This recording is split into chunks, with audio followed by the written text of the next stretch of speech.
Oh, well, hello there, time travelers, and welcome, new time travelers. As always, if you're new to this channel and enjoy not only learning about U.S. history but historical events from around the world, don't forget to hit that like button, comment, and subscribe. Without further ado, let's get into it.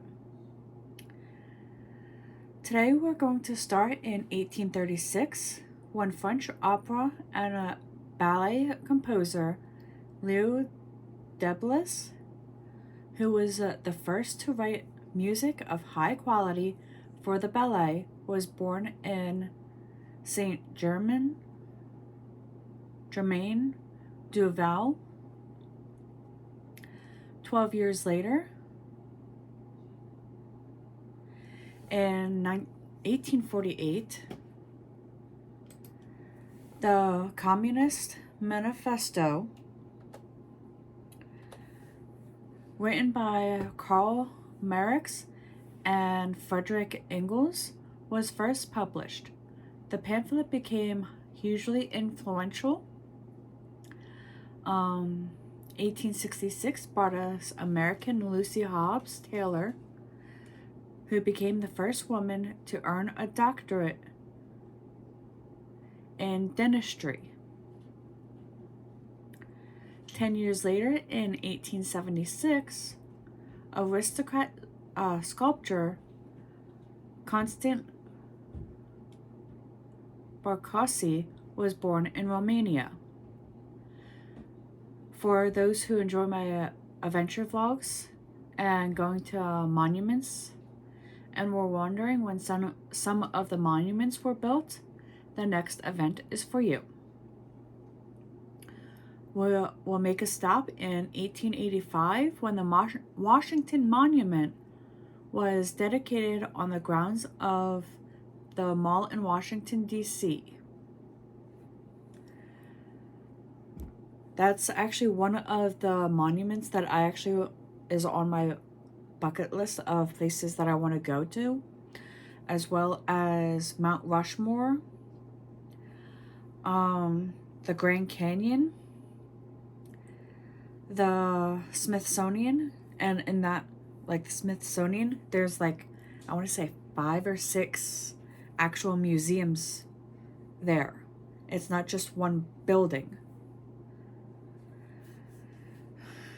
But that's going to be expensive to go to, because going to the Grand Canyon,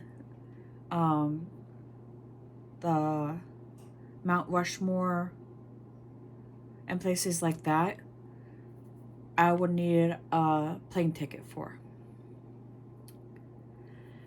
Now moving on to 1893, when Spanish musician Andres Segovia, who was considered the foremost guitarist of his time, was born. 1903 is when author Anais Nin, whose literary reputation rests on the 8 published volumes of her personal diaries, was born in France. 4 years later, in 1907, W.H. Auden, one of the foremost English language poets of his era, was born. The Battle of Verdun, one of the most devastating engagements of World War I, began in 1916. Moving on to 1921, when Rez Can, later Rez Pahlavi, overthrew the Qajar dynasty in Iran. 4 years later, in 1925, the American weekly magazine The New Yorker began publication under Harold W. Ross. We're going to make a brief stop in 1936 when American lawyer and politician Barbara Jordan, the first African-American congresswoman to come from the Deep South, was born in Houston, Texas. We're now going to visit 1953 when Marshal Varsley D. Skolvosky was revealed to have an appointed chief to have been appointed chief of staff of the Soviet Armed Forces in succession of General Sergei M. Stetmuk.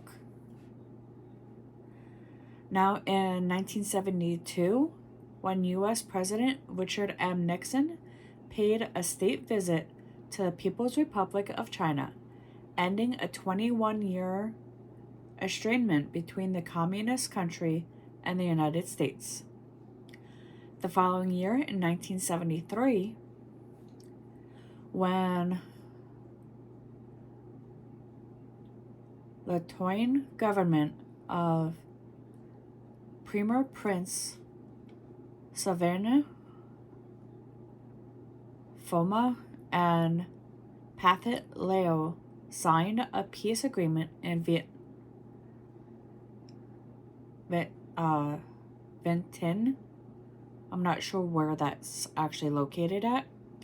6 years later, in 1979, when Robert Fabre, a special advisor to the French government on employment, offered a plan that hoped would ease unemployment by opening up several hundred thousand jobs. The plan included such things as reduction of the work week, retirement after 37.5 years of work, new work project, temporary subsidies to companies having difficulties, and a prohibition against pensioners holding jobs. Finances to support the plan would come in part from new taxes on the rich and crack down on tax evaders. Moving on to this century, and 6 years ago, 2018 brought us American evangelist Bill Graham, whose large-scale preaching missions, known as crusades and friendships with numerous U.S. presidents, brought him to international premises, passed away at the age of 99. And with this, we return to 2024 and our current history.